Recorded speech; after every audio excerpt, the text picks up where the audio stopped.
नमस्कार, आपका स्वागत है हमारे चैनल में फिर से एक बार। आज हम बात करेंगे पढ़ाई-लिखाई और संस्कृति के समन्वित वीडियो में मकर संक्रांति के ऊपर। मकर संक्रांति एक व्यापक लोक पर्व है जो पूरे भारत में मनाया जाता है। मकर संक्रांति के बारे में यदि मैं कहूँ तो यह एकमात्र पर्व है जो भारत के सभी राज्यों में कश्मीर से कन्याकुमारी तक और गुजरात से गुवाहाटी तक मनाया जाता है, ना केवल भारत विदेशों में मनाया जाता है। यह पर्व एक खगोलीय घटना पर आधारित है जिस पर सूर्य जो है मकर राशि में प्रवेश करता है, ऋतु परिवर्तन की शुरुआत होती है। जैसा कि आप सब जानते हैं कि पृथ्वी और अन्य ग्रह सूर्य के चारों ओर चक्कर लगाते हैं। सूर्य के चारों ओर जब ग्रह चक्कर लगाते हैं तो एक चक्र पूरा करने को हम एक वर्ष कहते हैं। इसी प्रकार पृथ्वी का भी हमारा जो एक वर्ष है वह पृथ्वी द्वारा सूर्य के एक चक्र पूरा करने पर होता है। पृथ्वी के इस गति के कारण कई प्रकार के पृथ्वी पर परिवर्तन देखने को मिलता है। जैसा कि आप जानते हैं कि हमारे पृथ्वी पर जो अलग अलग ऋतु होता है उसका भी कारण पृथ्वी द्वारा सूर्य का परिक्रमा भी ही है। शीत ऋतु में शीत ऋतु, ग्रीष्म ऋतु, वसंत ऋतु या शरद ऋतु सूर्य और पृथ्वी के अलग अलग स्थिति के कारण होता है और पृथ्वी का अपने अंश में झुकाव के कारण ये होता है। आइए अब हम बात करते हैं कि मकर संक्रांति कब होता है, कैसे होता है और क्यों मनाया जाता है खगोलीय घटना के आधार जो है पर। ये तो आप जानते ही हैं। पर ये जो परिक्रमा है ये 12 महीने में पूरा होता है, जिसको हम 365 दिन के नाम से जानते हैं। पर ये बात ध्यान दीजिए, केवल 365 दिन में ये पूरा नहीं होता। इसके लिए 365 दिन के अलावा 6 घंटे और 45 मिनट और 51 सेकंड का अतिरिक्त समय लगता है। पृथ्वी का जो परिक्रमा पथ है वह वृत्त के अनुसार 360 अंश में बटा हुआ है और प्रत्येक 30 अंश के लिए हमने एक माह मान लिया है।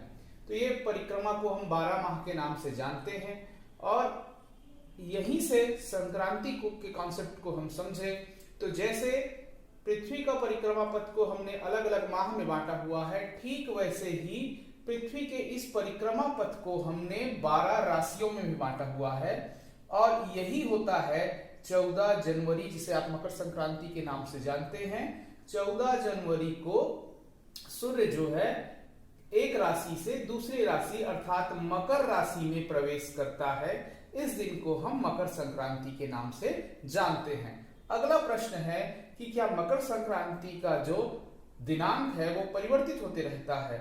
बिल्कुल, मकर संक्रांति का दिनांक परिवर्तित होते रहता है। जैसे हम वर्ष में 6 घंटे और 45 मिनट को एडजस्ट करने के लिए हर चौथे साल में फरवरी को 29 दिन का बनाते हैं, ठीक वैसे ही इस परिक्रमा पथ में 12 राशियों के हिसाब से हर वर्ष 20 मिनट जो है वह शेष रह जाता है। 20 मिनट ये शेष रह जाने पर अतिरिक्त हो जाने के कारण 20 मिनट अतिरिक्त समय हो जाता है।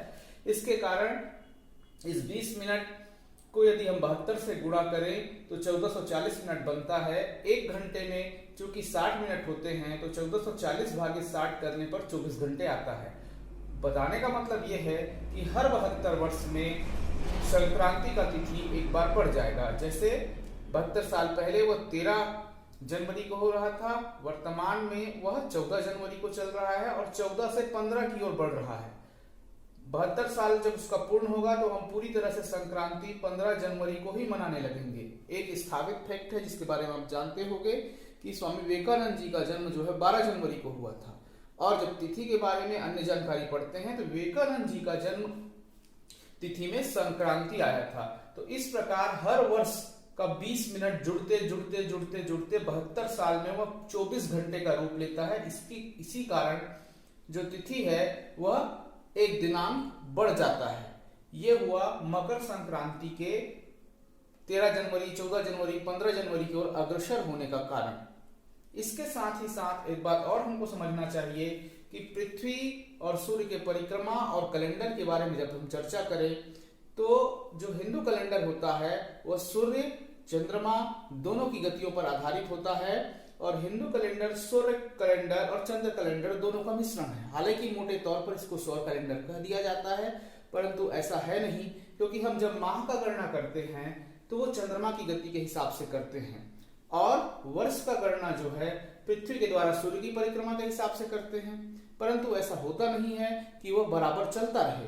तो इसी कारण तीसरे चौथे वर्ष में हम जो विक्रम संवत है उसमें एक माह को दोबारा रिपीट करते हैं, जिसे लौंड मास के नाम से जाना जाता है। जैसे ईसा संवत में हम लोग क्या करते हैं, ईसा कैलेंडर में सामान्य जिसको आप कैलेंडर के नाम से जानते हैं, उसमें फरवरी में एक दिन बढ़ा के हम एडजस्ट करते हैं, क्योंकि वह प्योर सौर कैलेंडर है। पृथ्वी की दैनिक घूर्णन के हिसाब से हम दिन को मानते हैं।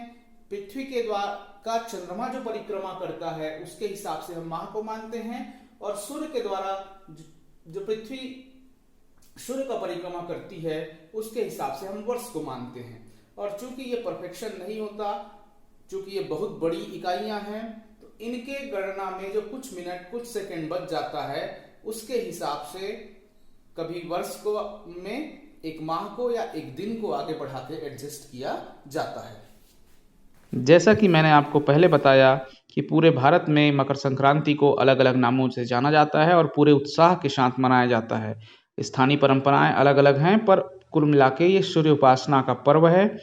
आइए हम भगवान सूर्य को प्रणाम करते हुए मकर संक्रांति की आपको शुभकामनाएं देते हैं। धन्यवाद।